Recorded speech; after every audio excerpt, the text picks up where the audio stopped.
Welcome. This is a brief tutorial on the application of non-specific risk to the project schedule and another in the series of the schedule forecast. So what the situation is, generally speaking, is that the risk register and the project schedule are often developed independently of one another, so that the whatever group or individual identified the risk may not have any understanding of the title, the label in an activity in the project schedule, and therefore will interpret or explain the risk far too generally to make it seem applicable to the project schedule. So what we need to do is find some way to recast the elements within the risk register so that they make sense when they're applied to the project schedule, the project plan. And there's two problems here, is that we may not pick up all the risk if we are unable to incorporate the information from the risk register, or that we may have found that we've counting the risk twice because at least subliminally this was thought of when the people were coming up with the original risk ranges from the estimator or whomever. And so we have to be careful of this, and I don't know that there's a ready solution to that. So my approach would be, well, I believe that there are three approaches, and I'm proposing that there's the third approach is probably the most appropriate for non-specific risk. So the first, of course, is to take what we have in the risk register and try to apply it to our project schedule. The advantage, of course, here is the risk already exists. We understand it. We've detailed and defined it. And so we can easily maintain the risk to the risk register. It's easy to apply to any activity within the schedule. The disadvantage, of course, is now that we have to change the risk ranges because those things that were developed during the risk ranking may not, probably will not apply to the activity that we want to assign the risk to. Another method, of course, is to take these generic risks and recast them and make them risk factors. And they're fairly simple to do to develop the risk factor table. And if we find that many of these risks are generic and that they will probably appear on other projects, we can save this table and use it again and again just to save us a couple extra steps here. The disadvantage here, of course, is that we now have to construct a new risk to replace what we had identified as an existing risk. And so there has to be some documentation as to what this risk means, why we're identifying it, and from whence it comes, because we do eventually want to relate it back to the risk register. Also, my opinion is that any kind of pre- and post-mitigation comparison may not be that straightforward.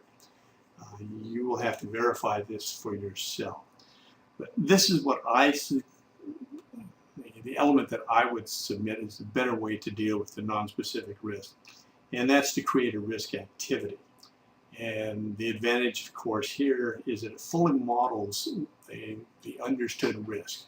As we understand what was trying to be said in the risk register, we can now better model that with an actual activity. And one advantage here, of course, is that as an activity, it can be toggled on and off via the ignore function. So it's easier to play what is.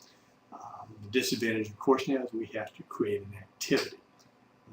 This is not particularly difficult, and PertMaster does a nice job of assigning a zero duration activity that then we can modify as we need be. Now, what happens is, especially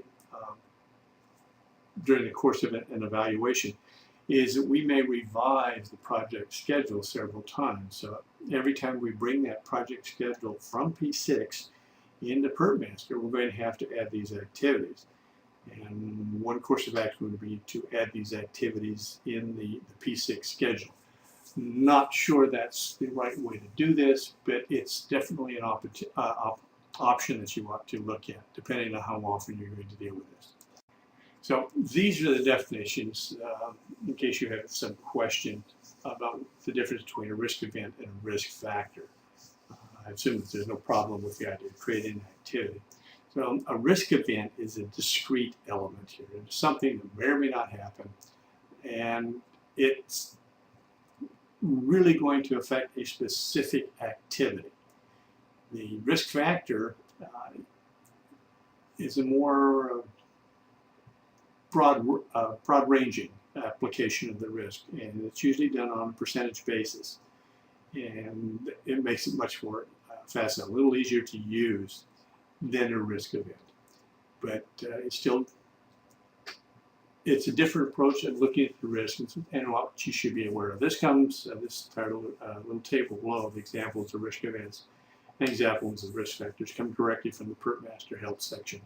And I suggest you refer to that should you have any question. So let me show you how my understanding of this particular problem.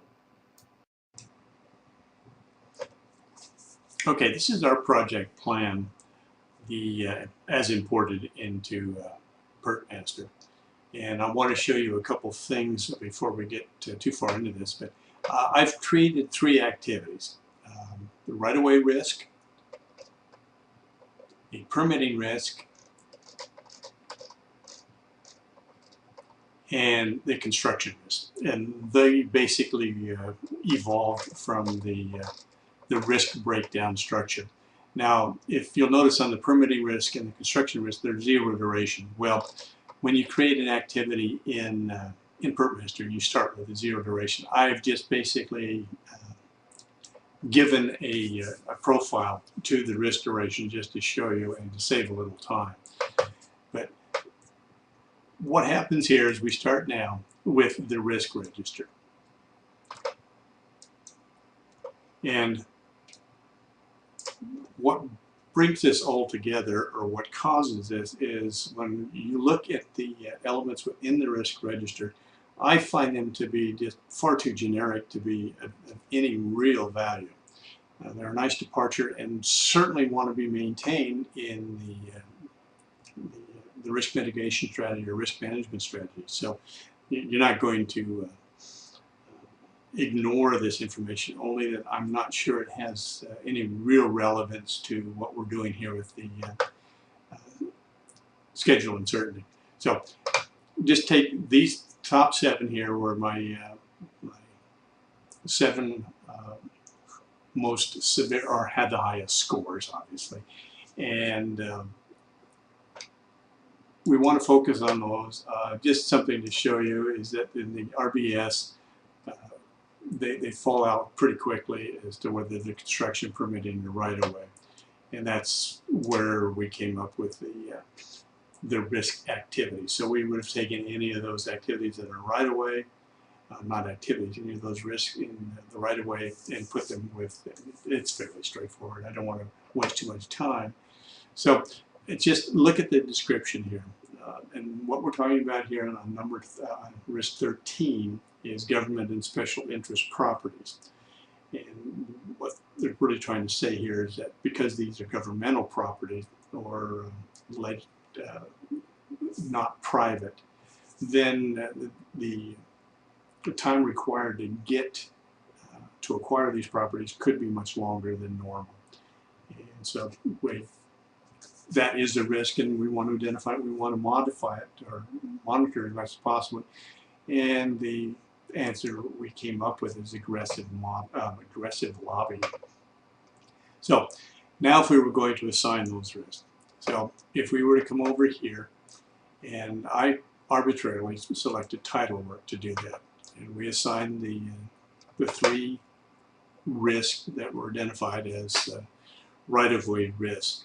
And so this is how you would do it if you thought that you had an activity that could embrace or should absorb those risks. And we put them all in series just because we want them all quantified. So that's the first one. So this is now we have a risk event. If you don't think what you have is really qualifies for a risk event, then your next opportunity is the risk factors. And so here's the table that I developed. No real thought got what went into this. I just basically took the 7 risks again, gave them a normal normal profile, but didn't put a whole lot of thought into these things at all. And the only thing is some question on the likelihood. But that's what the table looks like. And again, if you were going to use this on another project, the table is a good thing, a good way to go. But risk factors, and we're going to assign it. So we're looking at our,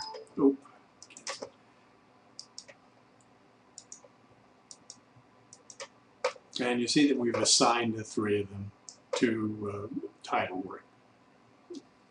Nothing magical here. We're just basically reinterpreting this and saying that we really think these are risk factors instead of risk events. But, my real thought is that it becomes more of a risk activity, and you and your project manager are going to have to sit down and decide if this is what you want to do. I'm not going to run this. I'm not going to show you the distribution analysis or anything like that, because it's meaningless without more thought put into it. But I just want to put this out as an option that you might have. So you can have a risk event, a risk factor, or a risk activity. If you have any questions, contact me via Planning Planet, and we'll go from there. Thank you for your time.